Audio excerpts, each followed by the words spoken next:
Life has thrown everything at me. Homelessness, several incarcerations, hospital stays in mental health units, and many failed rehab attempts. I've been at rock bottom, feeling like change was impossible. But I'm still here fighting every day to be positive and productive. Join me, King Monyay, as I share with you another blessed day.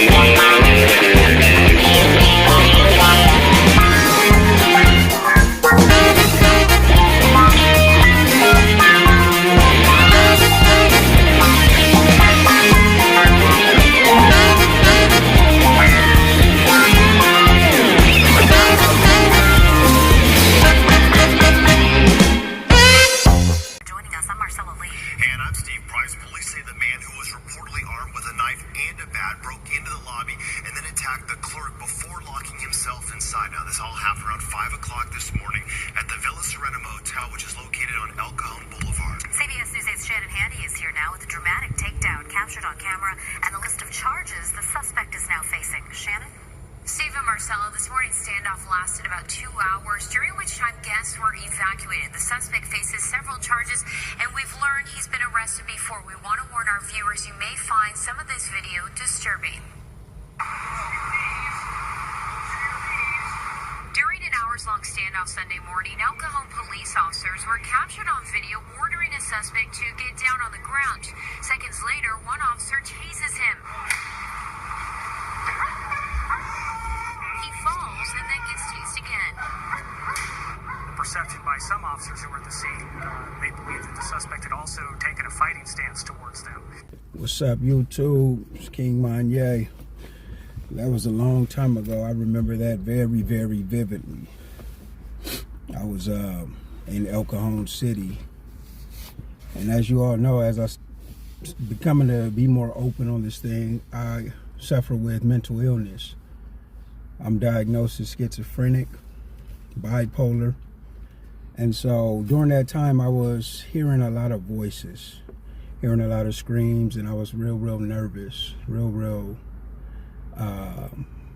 uneasy. I had a feeling that all the women in my life were being forced into prostitution, and anytime I was away from my girlfriend or something, I would always panic, thinking that, you know what, somebody had got her and they was making her be a hoe.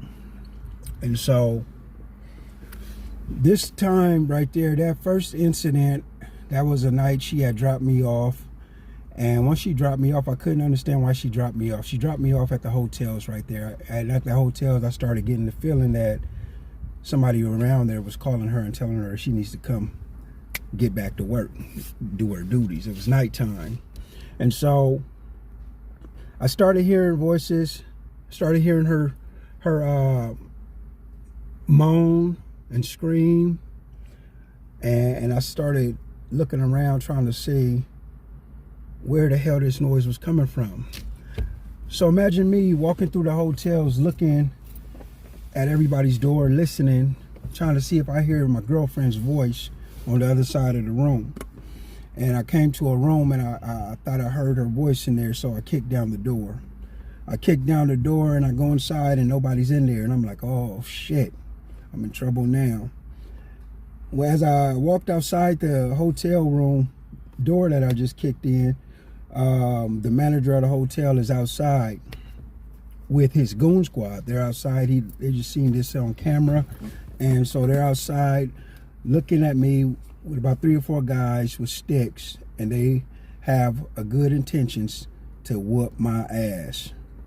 Well, the manager gets it started. He whacks me on top of the head with a stick, and as he hit me on the head, you know, I tried to push through him and all the rest of the guys, and when I pushed through, that's when, you know, all the beating started. They started hitting me on my head. I started fighting back. I'm fighting for about 4 minutes. It's caught on camera. Fighting these dudes, getting beat down. I'm on the top stairs. I'm getting beat. I'm running down the stairs, fighting as much as I could.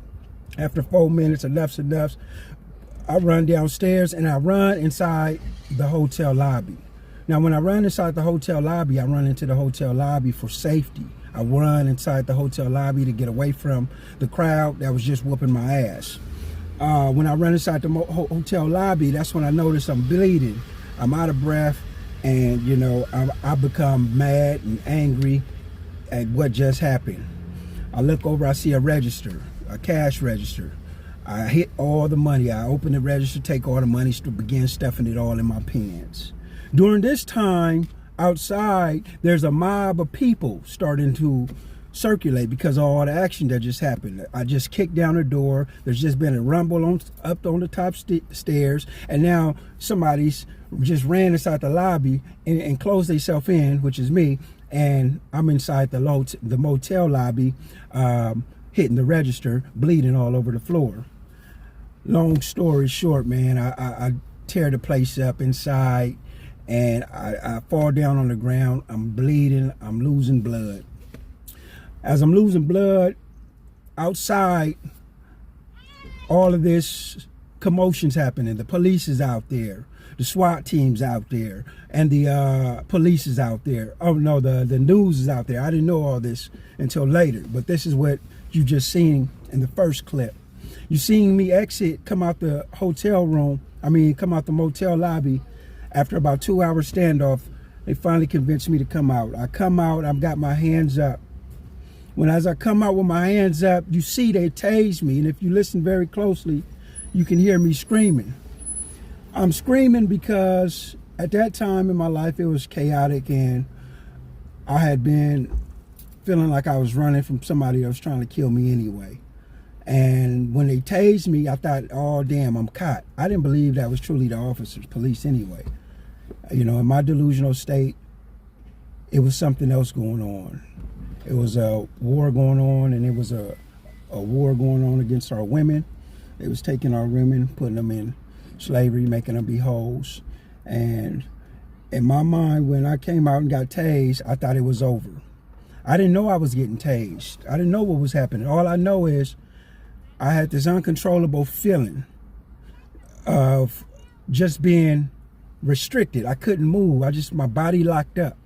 As my body locked up, I gritted my teeth. I gritted my teeth real hard, trying to fight against it. Instead of becoming one with the flow of the currents, I tried to resist and fight against it. The more I fought against it and grit my teeth, it caused my bottom teeth to grit out. When I hit the ground from the tase, I hit the ground and hold up, they kids getting out of school right here, so y'all gonna hear all that noise. Let me roll that window up. Have to edit that part. So as I'm getting tased, I fall and hit my tooth on the ground. My bottom tooth gets chipped. With the feeling of getting tased, felt like I was being restricted. I was roped up. Felt like electricity running through my body. I pissed on myself, and I thought for sure I was going to die. I went after that. They put me in handcuffs and they took me to the hospital. When they took me to the hospital, I was in the hospital for 3 days on dialysis because of the damage that the taser did. When the taser, it has prongs. When it comes out, it has prongs that snag into you like a hook. Catches you and then it shocks you. So, like I say, I didn't know I was getting tased. I didn't know what was going on. All I know is I just couldn't move, and I couldn't, so my body kept resisting, trying to fight against it. Well, when I got hit, somehow the taser was lodged into my finger. All I know is that the damage from that, to this day, there's a piece of my finger that's missing, and my finger never quite heals the same. I don't know if you can see it, but you probably can't. But on my finger, there's a mark that never healed. My tooth was chipped and damaged. Never got that, I did get that fixed. But, man, I was scared that day. I was terribly scared. I thought I was going to die. And I'm glad to be alive, I'm glad to be here. That was the first time I was tased. Then that ended up happening another time. and I'll tell you more about that one. But the immediate effects of being tased, beside the taser, just the effect of being arrested, of being surrounded by police, of being, you know, locked up in a little hole and having guns pointed at you, and knowing that they have no good intention, and even worse, being unsure if they're even really officers of the law, not knowing who they are, suffering from a mental illness, trapped in a room, bleeding and bloody, just got beat down with bats and, well, with mop sticks. And after all this happened, remember, keep in mind, this is somebody who's scared for their life. This is somebody who's unsure about life.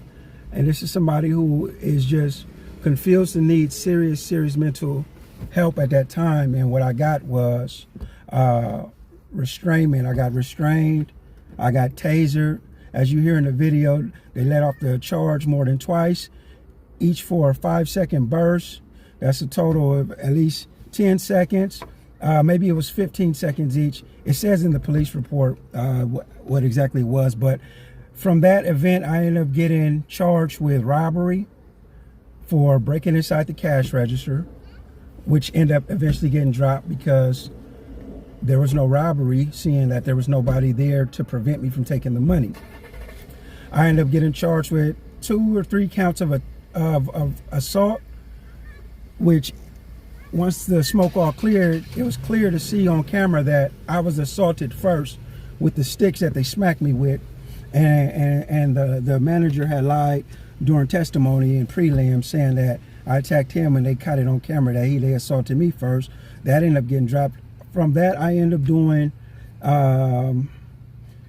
probation. I ended up getting probation, and I ended up eventually going to prison for that case. But initially, I got probation, sentenced to probation. The charges were vandalism for destroying the motel lobby, burglary for kicking down the door, the initial door I kicked down, thinking that my girlfriend was inside there. And to answer your question, no, she was never inside there. She never was kidnapped. She never was forced to do any prostitution that I know of. But she was okay, and that was just completely a time when I was hallucinating and ended up getting into some serious trouble behind that. And so if you've ever been tased, or if you've ever been arrested and surrounded by the police officers, you know the feeling of this could be it. You know the feeling of death, doom, paranoia, and panic. Hit me in the comments below if you can relate to that, and tell me about your experiences. I'm King Monyay. I tell stories with the emphasis to keep people out of prison and jail. I tell stories about all the tragic things that I've been through, to show you that there's always hope, and to show you that I'm just somebody who's trying to make it. I'm just somebody who's been through lots and lots of obstacles, but through resilience and through a positive support system, I'm starting to slowly change my life and slowly trying to progress. Make sure you hit the subscribe button. Make sure you become part of the Monyay tribe. This is part 1 of the story. Hit the subscribe button so next time I can tell you about the second time I got tased by the police officers. I'm King Monyay. I was sent here to inspire those who are great and sometimes tend to forget it. You guys be safe and love yourself. Bloody Samaritan, protect my energy from your bad aura. Now my past